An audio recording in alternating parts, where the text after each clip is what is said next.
Assalamualaikum warahmatullahi wabarakatuh.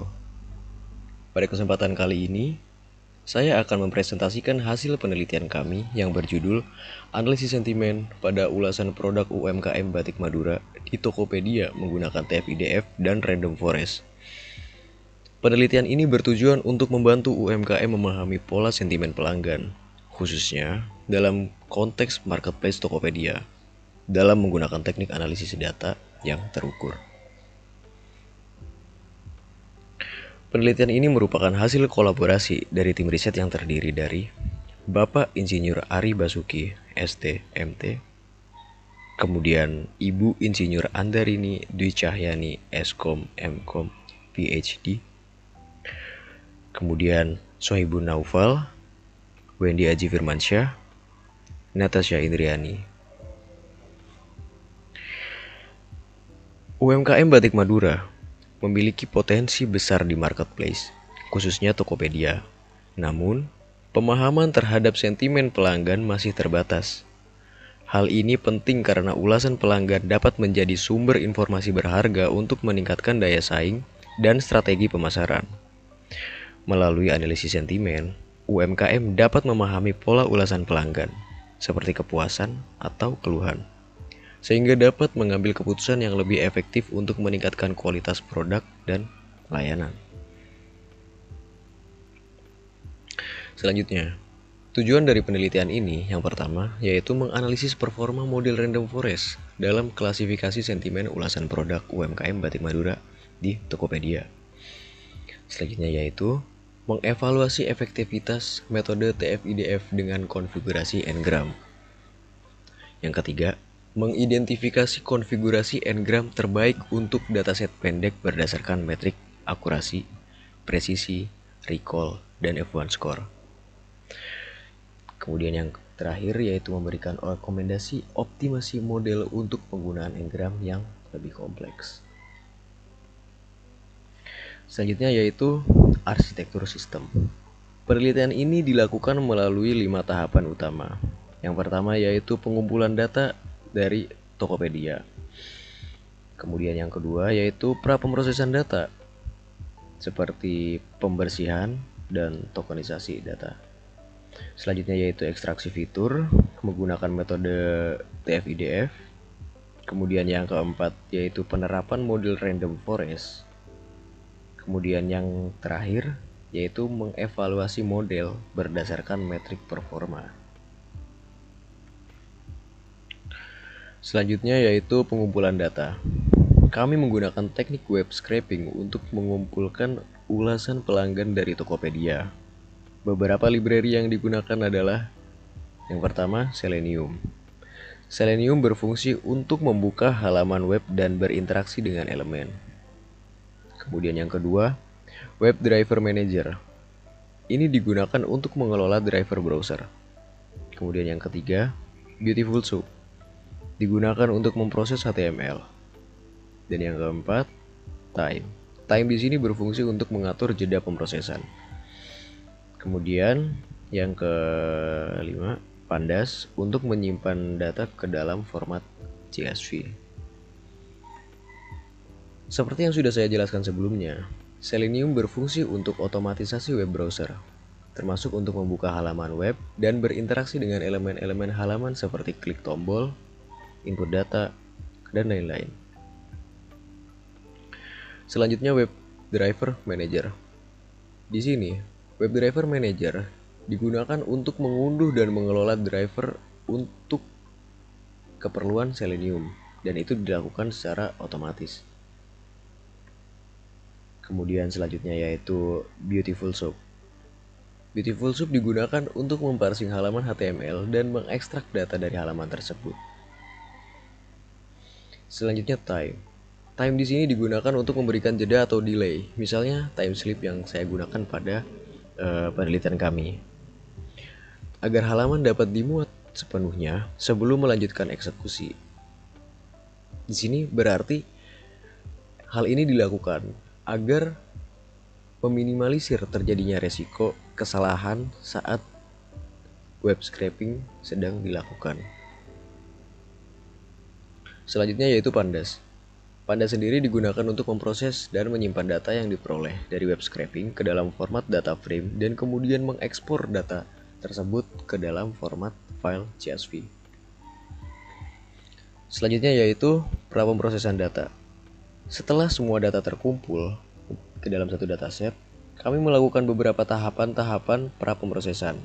Yang pertama yaitu normalisasi. Normalisasi ini berfungsi untuk mengganti kata slang atau kata yang tidak baku ke dalam kata yang baku. Kemudian yang kedua yaitu tokenisasi. Tokenisasi di sini berfungsi untuk memecah teks menjadi kata-kata atau token. Kemudian selanjutnya, text cleansing. Seperti menghapus angka dan simbol yang tidak relevan. Dan yang keempat, stemming, yaitu mengubah kata ke dalam bentuk dasar untuk mengurangi variasi kata. Seperti yang sudah saya jelaskan sebelumnya, normalisasi berfungsi untuk mengganti kata-kata slang atau istilah tidak baku ke dalam bentuk yang lebih baku sesuai dengan KBBI.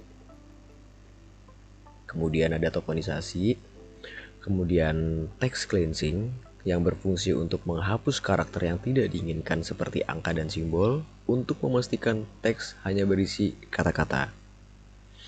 Kemudian stemming, yaitu mengubah kata-kata menjadi bentuk dasar untuk mengurangi variasi kata yang memiliki makna yang sama.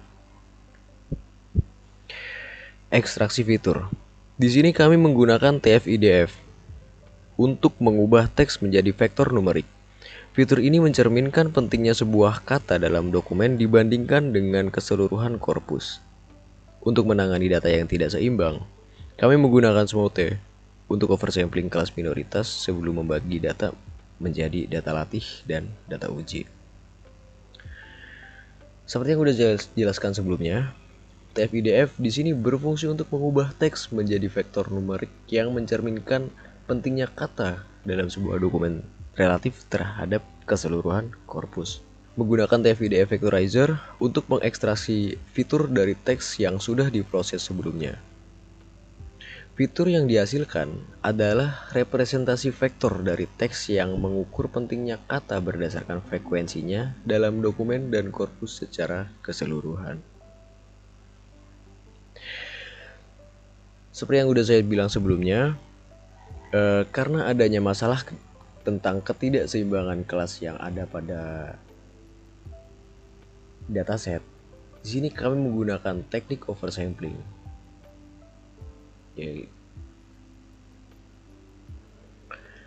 Selanjutnya, splitting data. Splitting data ini yaitu membagi data menjadi dua subset. Satu untuk pelatihan model dan satu lagi untuk pengujian model. Menggunakan train test split untuk membagi dataset yang telah seimbang menjadi data pelatihan dan data pengujian. Penerapan model. Di sini kami menggunakan ensemble learning model random forest classifier, yang random forest itu sendiri merupakan model ensemble learning yang terdiri dari banyaknya pohon keputusan atau decision tree. Setiap pohon dilatih dengan subset data yang berbeda dan keputusan akhir didasarkan pada voting mayoritas dari seluruh pohon. Selanjutnya, melatih model dengan data latih. Dengan memanggil metode fit, model random forest dilatih pada data latih itu YXtrain dan labelnya yaitu YTrain. Proses ini memungkinkan model untuk belajar pola dalam data dan membangun pohon keputusan yang tepat digunakan untuk prediksi. Setelah model dilatih, metode predik digunakan untuk memprediksi kelas sentimen dari data uji yaitu YXtest. Hasil prediksi ini kemudian dibandingkan dengan label aktual yaitu YTest untuk mengevaluasi kinerja model. Akurasi model dihitung dan laporan klasifikasi dihasilkan seperti precision, recall, dan F1 score. Evaluasi dilakukan menggunakan dua metrik utama. Akurasi mengukur seberapa banyak prediksi yang benar dibandingkan dengan total prediksi. Ini disebut dengan akurasi. Dan yang kedua yaitu laporan klasifikasi. memberikan metrik lebih detail seperti precision, recall, dan F1 score untuk masing-masing kelas, positif, negatif, dan netral. Beberapa dokumentasi yang telah kami lakukan pada riset pada tahun 2024 kali ini akan saya tampilkan setelah ini. Berikut adalah hasil dokumentasi yang sudah kami lakukan.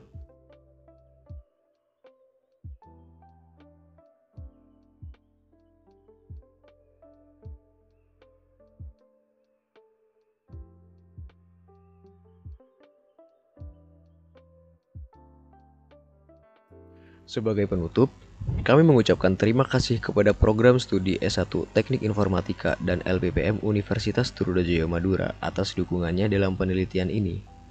Kami juga berterima kasih kepada Direktorat Jenderal Pendidikan Tinggi Riset dan Teknologi atas pendanaan yang mendukung penelitian ini pada tahun 2024. Semoga penelitian ini dapat memberikan manfaat bagi UMKM Batik Madura dan menjadi kontribusi nyata dalam pelestarian budaya melalui inovasi dan teknologi. Sekian dari saya, kurang lebihnya mohon maaf. Wassalamualaikum warahmatullahi wabarakatuh.